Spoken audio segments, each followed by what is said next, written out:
Assalamualaikum dan salam sejahtera. Saya Nazri Kahar. Ini secara langsung analisis awani. Malam ini kita akan menumpukan dua perkara penting, iaitu bagaimana kita memberikan pendedahan sejak awal lagi kepada subjek matematik, sains, engineering ataupun kejuruteraan dan juga teknologi ataupun dalam bahasa Inggerisnya STEM. Kerana kita amat menekankan perihal ataupun bagaimana anak-anak muda kita ataupun para pelajar kita perlu menguasai STEM ini sejak dari kecil. Kerana ini penting untuk pembangunan modal insan negara menjelang kita menjadi sebuah negara maju pada 2020.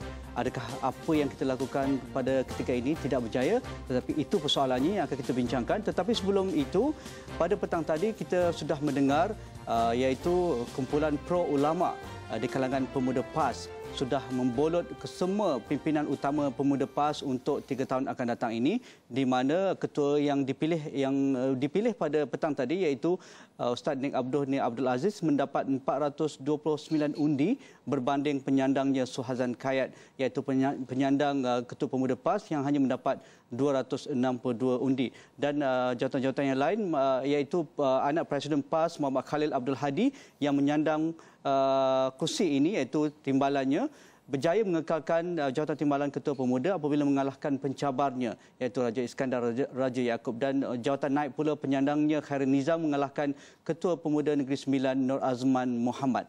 Jadi itu yang akan kita lihat apa impaknya kepada pemilihan PAS esok, pimpinan utama presiden, timbalan presiden, naib presiden dan juga ahli jawatan kuasa tertinggi. Jadi bersama saya terus bersama saudara Muhammad Isyamuddin Bakar. Assalamualaikum Isyamuddin. Assalamualaikum saudara Isyamuddin. Waalaikumsalam. Pengarah Eksekutif Ilham Center. Semalam kita dah berbincang tentang pemilihan PAS dan hari ini pemilihan pemuda PAS. Apa signal yang boleh kita baca dengan keputusan pada petang ini? Pada petang ini bukan sahaja pemuda Tuan Haji, Dewan Muslimat dan juga Dewan Ulama memberikan undi yang tetap kepada Kemp Ulama. Sebanyak 60 undi itu boleh dibaca sebagai tetap akan diperoleh oleh Kemp Para Ulama untuk menjelang pemilihan esok. Ya.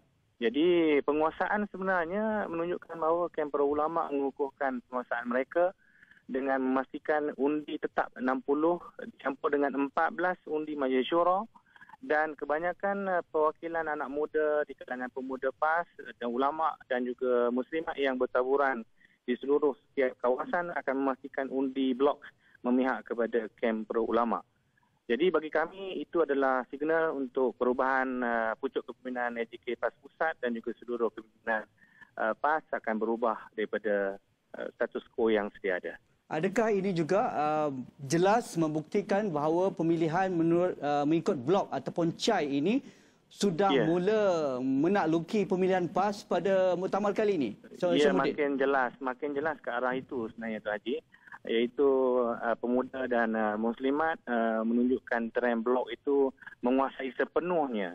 Manakala undi yang diberikan atas merit dan juga rasional itu mengecil, lebih kecil daripada 10%. Itu agak mengejutkan kami pada pemilihan PAS kali ini. Dan apa yang boleh kita baca terhadap pimpinan ataupun pemilihan pimpinan utama PAS esok? Adakah kelompok progresif ada berbaki untuk dipilih oleh perwakilan ataupun akan terus dihanyutkan oleh pemilihan mengikut blok ataupun CAI ini? Jika dihitung atas kertas, seakan semuanya akan hanyut dan dikalahkan oleh sistem CAI ini. Tetapi jika menang itu adalah satu keajaiban kepada Kemp Progresif. Haji. Dan dari kenyataan apabila telah dipilih sama ada peringkat ulama, peringkat wanita ataupun muslimat dan juga pemuda, mereka masih mengatakan mereka ingin kekal dalam Pakatan Rakyat.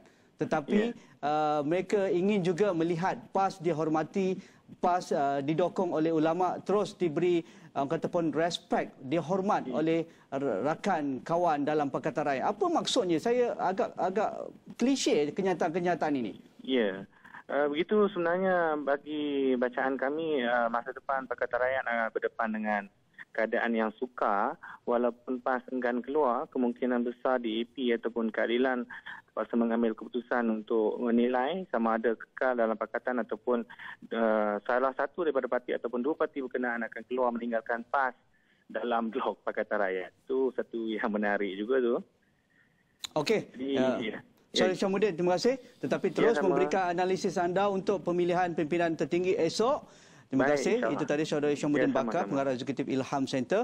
Dan terus bersama kita, topik kedua kita pada malam ini, iaitu topik utama kita sebenarnya, iaitu Bitara STEM UKM ExxonMobil. Jadi sebelum saya mulakan perbincangan, saya kenalkan tetamu saya pada malam ini, iaitu sebelah kiri saya Dr. Muhammad Sattar Rasul. Selamat datang Doktor.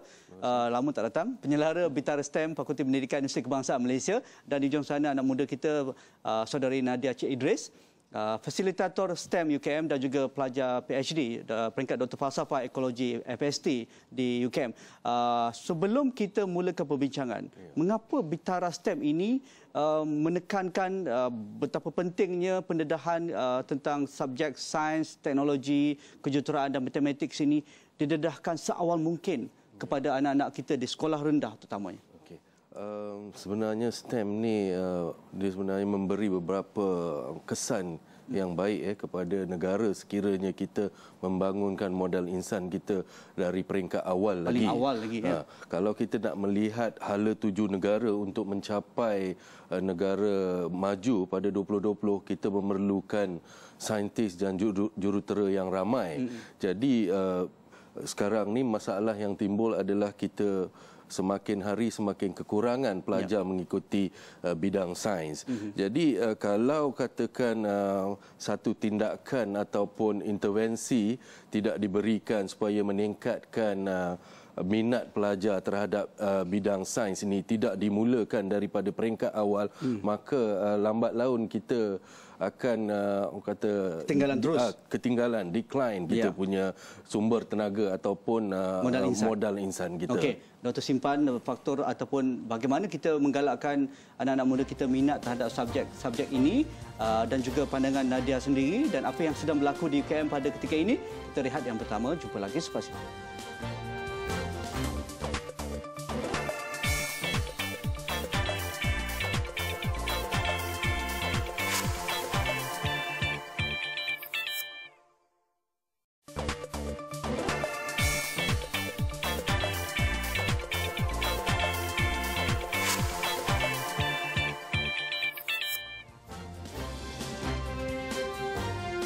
Bagaimana kita memupuk minat terhadap subjek sains, teknologi, kejuruteraan dan juga matematik seawal usia yang peringkat yang paling muda sekali. Mungkin saudari Nadia, untuk kita boleh sebelum kita melihat penguasaan mereka di peringkat sekolah, peringkat sekolah menengah dan juga peringkat universiti. Kalau seperti mana Dr. Sattar katakan tadi, di Jepun misalnya seawal peringkat prasekolah, tetapi metodologinya, pedagoginya bukan berbentuk formula, bukan berbentuk latih tubi seperti kita lihat anak-anak prasekolah kita hari ini. Mereka belajar sains, mereka belajar matematik, tetapi seolah-olah mereka meniru apa yang kakak mereka lakukan di sekolah rendah ataupun sekolah menengah. Bagaimana sebenarnya metodologi ataupun pedagogi yang terbaik sebenarnya kalau kita boleh implementnya di negara kita? Saudara, pengalaman Nadia sendiri. Itulah uniknya program Bitara STEM ini. Sebab penyampaian yang kami gunakan adalah very interaktif dan very practical. Maksudnya kita tak mengajar teori saja. Teori hanya 20%. Jadi lagi 80% pelajar sendiri akan melakukan aktiviti tersebut dan memahami mengikut progres aktiviti yang mereka lakukan tu. So setiap kali mereka lakukan aktiviti, mereka akan nampak terus apa yang telah diajar 20% tadi tu dan terus akan diterapkan. Dan kami akan bagi tahu dan suruh mereka berfikir bagaimana nak aplikasikan apa yang telah mereka lakukan dalam kelas tu dalam kehidupan sebenar. Dari kataupun respon anak-anak kita yang terlibat dalam Bitara STEM UKM dan juga ExxonMobil ini, adakah mereka respon cepat ataupun mereka agak rigid sikit? Kadang mereka berada di sistem yang agak rigid di sekolah, tetapi apabila berada di UKM agak bebas sedikit, empowered mereka, engage mereka dan sebagainya. Adakah mereka agak kataupun terbuka untuk menerima konsep sebegini? Biasanya hari pertama mereka akan rigid sebab mereka rasa okey, ini adalah persekitaran belajar.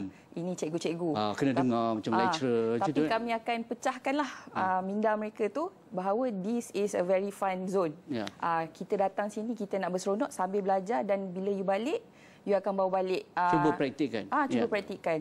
So bila hari kedua tu mereka dah bebas, dah loose.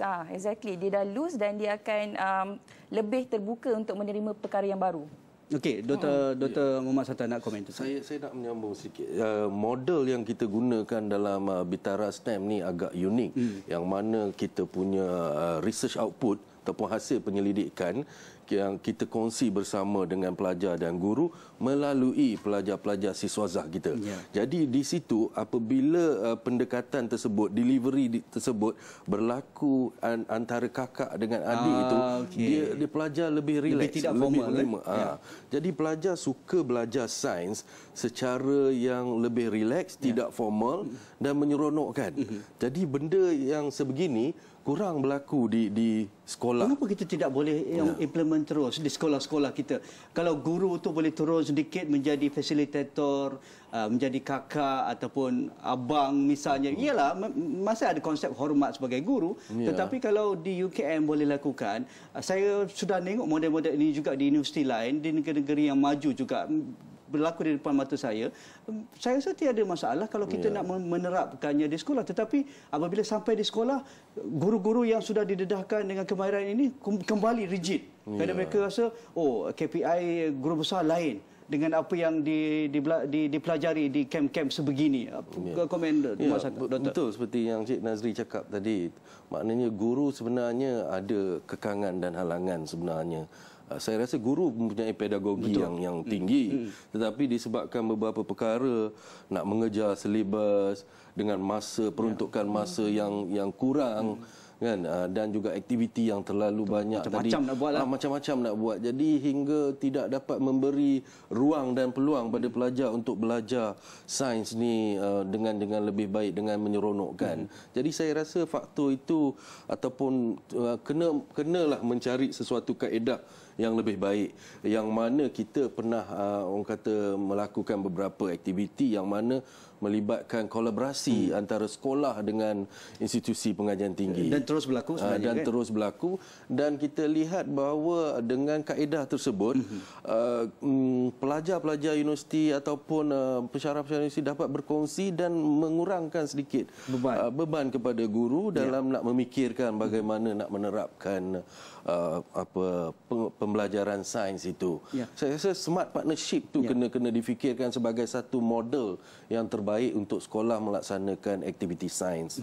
Dan juga kita tahu juga persepsi. Persepsi ini memang peranan.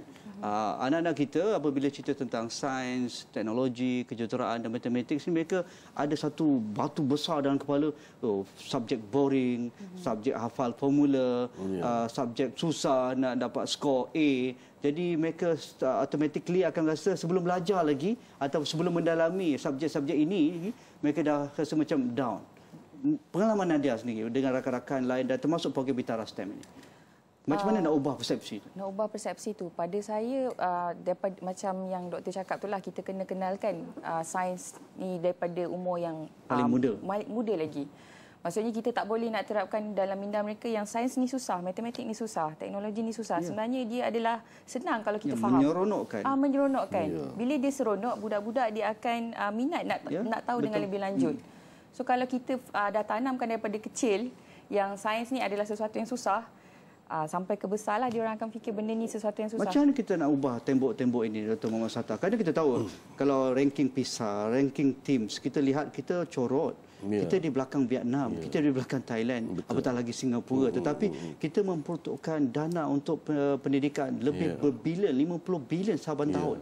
Dan outcome yang sekarang kita perdebatkan, mengapa kita tidak dapat hasil yang sepatutnya tentang STEM ini? Dia satu usaha yang sangat tinggi perlu dilakukan lah. Kalau kita lihat dalam peperiksaan TIMSS dan PISA ni, dia sebenarnya bukan menguji pelajar untuk mengeluarkan balik apa yang dia belajar. Semula, bukan untuk memorizing, menghafal. Dia lebih pada menguji bagaimana mereka aplikasi sains, bagaimana membuat penakkulan. Jadi pada peringkat yang sebelum ini, sains diajar, saya melihatlah secara peribadi, pandangan saya lebih kepada penghafalan. Pelajar yang dapat grade yang bagus tu sebenarnya kita sebenarnya tidak menguji literasi sains dia.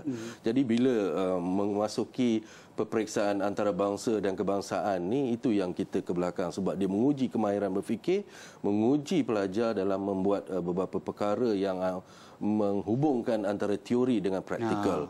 Jadi di situ aktiviti seperti Bitara STEM ni dia memberi pendekatan yang mana pelajar experience benda tu. Dia belajar sains, pemahaman dia melalui sains secara konstruksi, membina sesuatu dan memahami sains tu. Jadi dia akan nampak lebih jelas. Jadi saya tahu setengah Jabatan Pendidikan dan juga kementerian menghadapi beberapa halangan, tetapi cara yang terbaik adalah seperti saya sebut tadi, smart partnership. Yang mana sekarang ni UKM bersama ExxonMobil. Jadi ExxonMobil dan UKM sama-sama melihat bahawa untuk membangunkan modal insan literacy science tu, dan khasnya pada workshop ini ataupun kita punya STEM exploration workshop ini, kita melihat kepada tenaga tu. Jadi kolaborasi antara industri seperti ExxonMobil dan UKM dalam melihat bahawa sains itu penting harus diperbanyakkan. Kita bicarakan lagi, perjelaskan lagi apa modulnya, apa program yang dialami sendiri oleh para pelajar yang terlibat dengan Bitara STEM ExxonMobil ini. Kita rehat yang kedua, jumpa lagi selepas ini.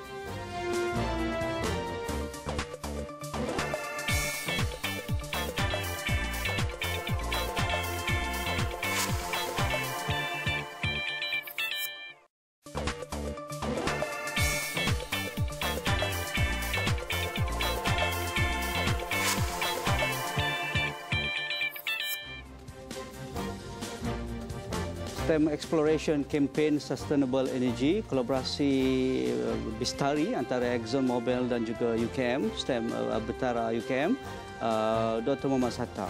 Antara aktiviti yang saya lihatlah tentang bagaimana melihat kelestarian tenaga ini dari sudut aspek pengangkutan, dari aspek pembangunan infra perbandaran, dari aspek robotik, wireless network dan sebagainya. Wah, hebat anak-anak muda kita dapat didedahkan seawal mungkin dengan perkara-perkara yang begitu penting sebenarnya untuk generasi kita hari ini dan juga masa depan.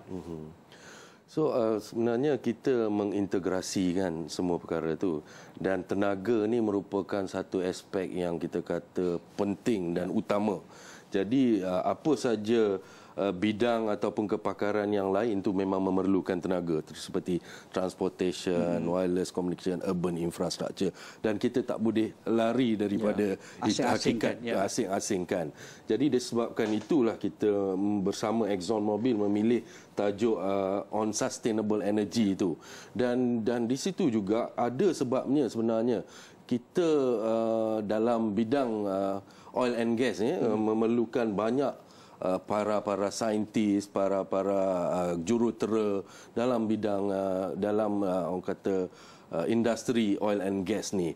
Jadi kalau daripada awal kita tidak mendedahkan kepada betapa pentingnya tenaga itu, tidak orang kata appreciate kepada tenaga itu, so mungkin kita akan kekuranganlah orang-orang yang melihat terhadap perkara ini. Kerana tenaga itu merupakan satu daripada perkara yang orang kata menjadi kehidupan kita ni memang bergantung pada tenaga sepenuhnya lah. Tentang itu, Nadia, apa aktiviti yang didedahkan pada mereka, assignment mereka, projek atau portfolio yang mereka lakukan dalam topik-topik yang diberikan untuk anak-anak kita tentang program ini? Okey, macam saya memang khas fasilitator dalam unit urban infrastructure atau urban infrastructure.